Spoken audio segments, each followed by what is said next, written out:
الأجل الأجل يا مولا الأجل الأجل يا مولا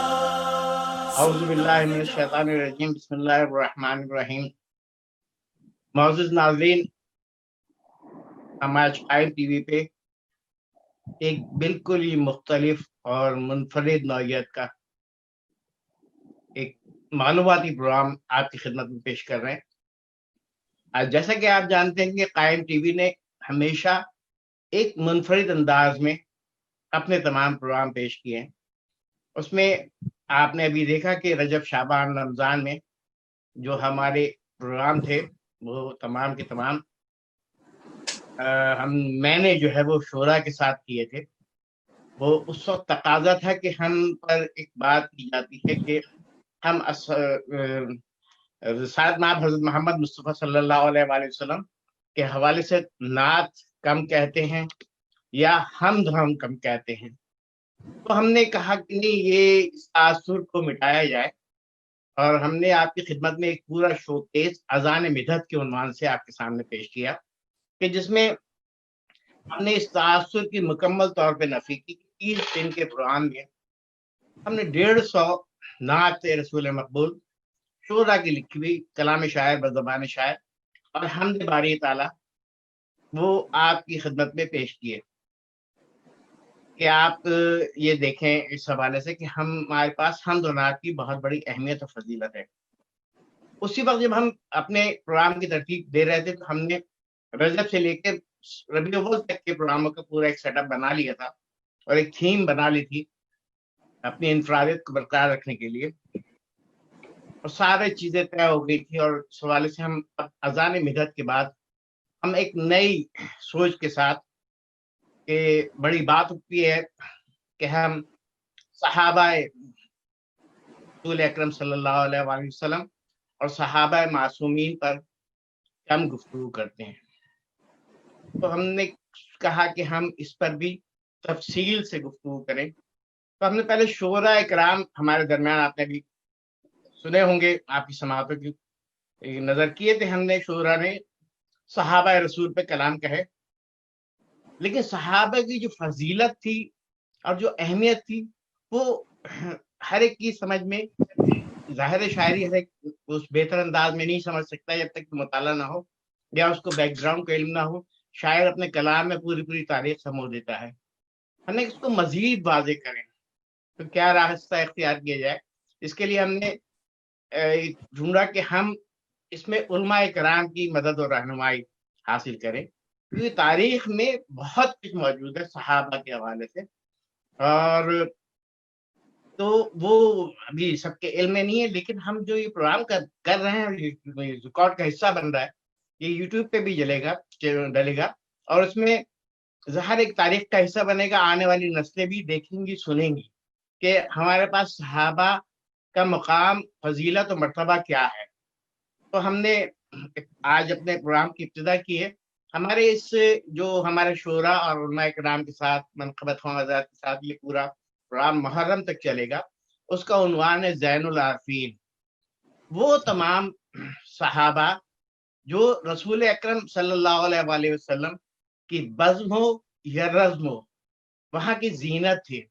کیونکہ تاریخ ان کو چھپاتی آئی ہے۔ اس کی وجہ وہی ہے کہ وہ دعوے دار نہیں تھے دوستی کے، وہ رسالت مآب حضرت محمد مصطفیٰ صلی اللہ علیہ وآلہ وسلم کی اتباع کے دعوے دار تھے، کہ ہم رسول اکرم کی اتباع کرتے ہیں اور اللہ کے فرمان کی پیروی کرتے ہیں۔ تو ان کا تاریخ میں بہت ہی ان کے ساتھ زیادتی ہوئی کہ ان کے خدمات جو انہوں نے بزم میں اور رزم میں رسول اللہ کے ساتھ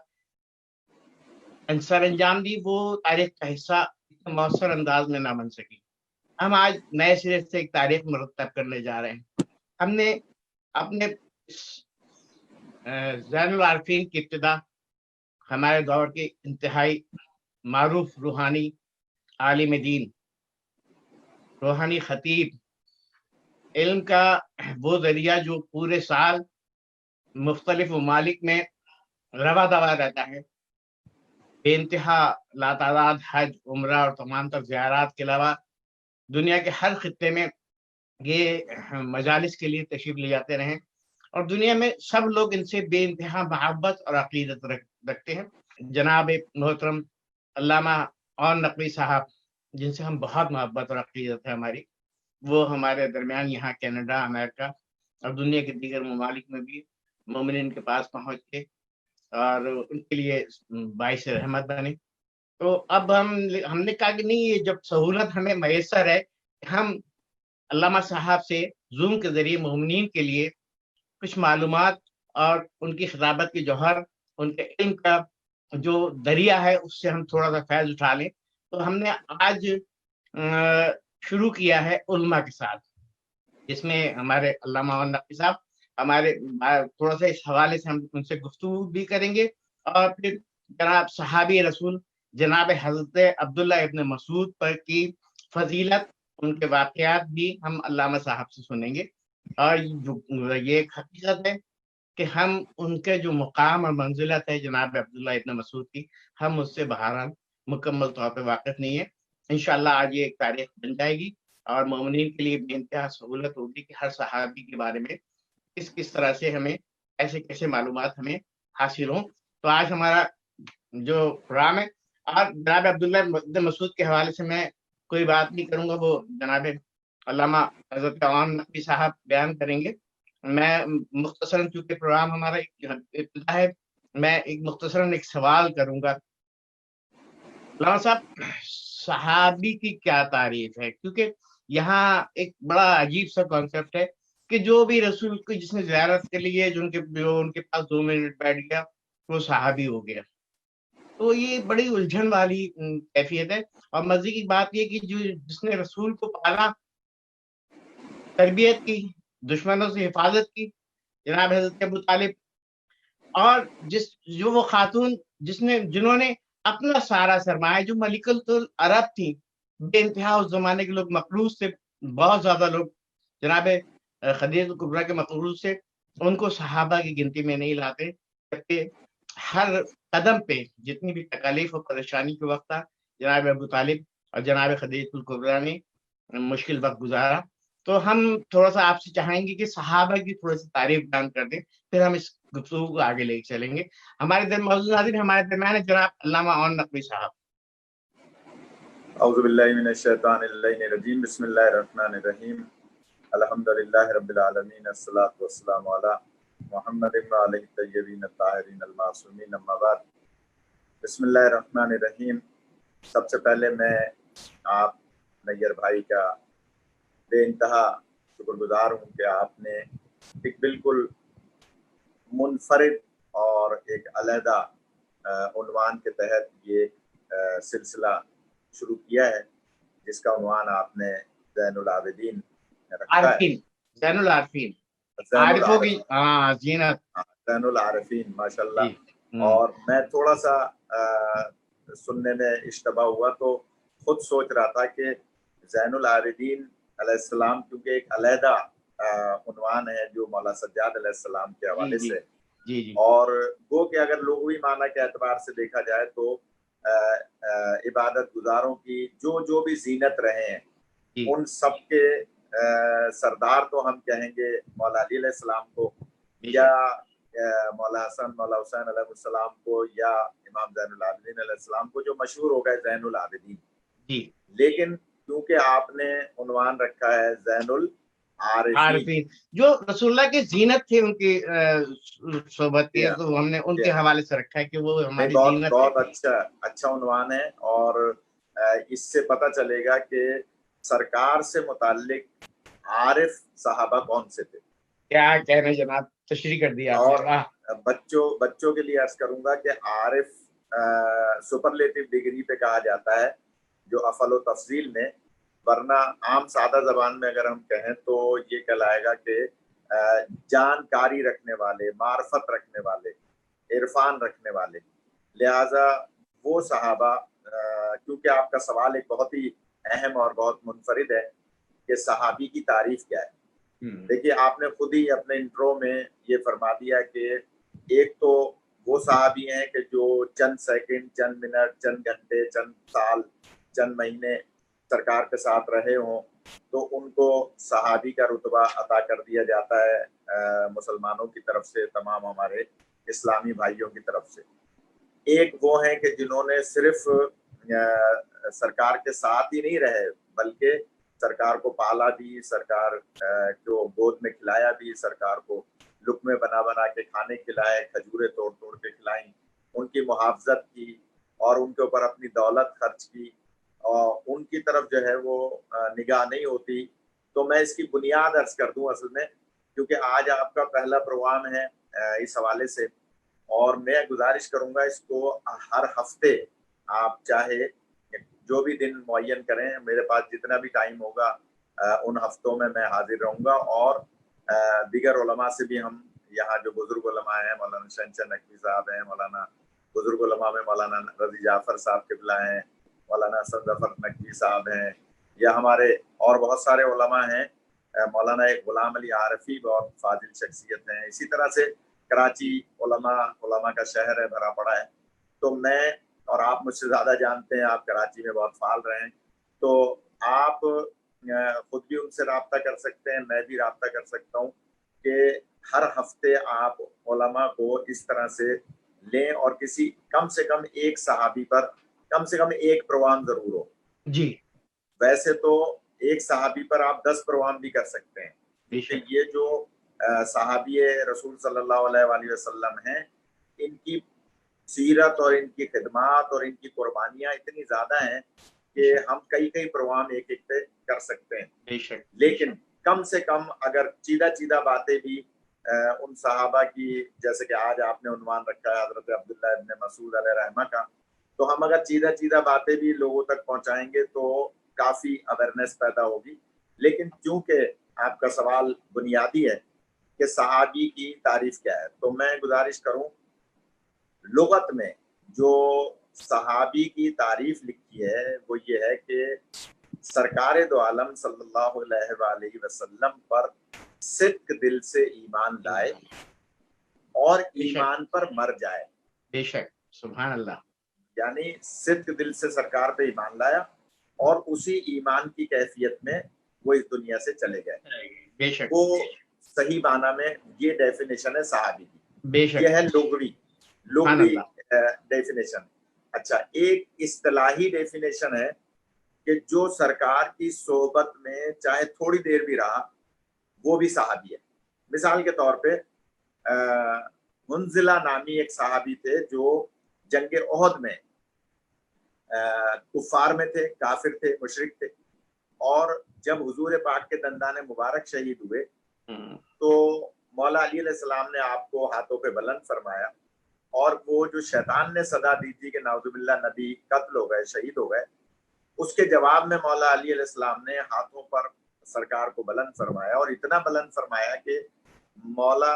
علی علیہ السلام چھپ گئے تھے اور نبی پاک ظاہر تھے، اور نبی پاک کی سفیدی بغل ظاہر تھی۔ اس وقت آپ نے فرمایا تھا کہ ھذا محمد رسول اللہ، یعنی یہ نبی موجود ہیں، یہ شہید نہیں ہوئے۔ اچھا، اس موقع پر کفار و مشرکین میں سے ایک شخص دوڑا ہوا آیا اور اس نے آ کے نبی پاک کے ہاتھوں پہ بیعت کی اور کہا کہ میں آپ کا اور آپ کے اللہ کا کلمہ پڑھتا ہوں، آپ مجھے اجازت دیجئے کہ میں جا کر شہید ہو جاؤں۔ آپ نے فرمایا کہ تم ابھی مسلمان ہوئے ہو تو بہتر ہے کہ تم نہ جاؤ میدان میں۔ اس نے کہا نہیں، میں چاہتا ہوں کہ آپ پہ اوپر جان نثار کروں، اور وہ گئے اور شہید ہو گئے۔ جب 3 دن کے بعد وہ معروف صحابی جو جنگ احد میں پہاڑ پہ تشریف لے گئے تھے، جب وہ واپس آئے تو اس وقت نبی پاک صلی اللہ علیہ وآلہ وسلم نے فرمایا کہ شہیدوں کی جو لاشیں ہیں ان کے درمیان ایک ایسا بھی میرا صحابی ہے کہ جس نے غسل مسلمانی بھی نہیں کیا، واہ واہ واہ، جس نے نہ نماز پڑھی نہ روزہ رکھا، اور وہ جنت میں ملائکہ کے ساتھ پرواز کر رہا ہے۔ سبحان اللہ۔ تو تم اس کی لاش کو لے کر آؤ۔ صحابہ گئے، ڈھونڈ ڈھانڈ کے آئے واپس تو لاش نہیں ملی کیونکہ پہچانتے نہیں تھے۔ تو آپ نے فرمایا کہ اس کی نشانی یہ ہے کہ اس کے بالوں سے پانی ٹپک رہا ہوگا، یہ نشانی۔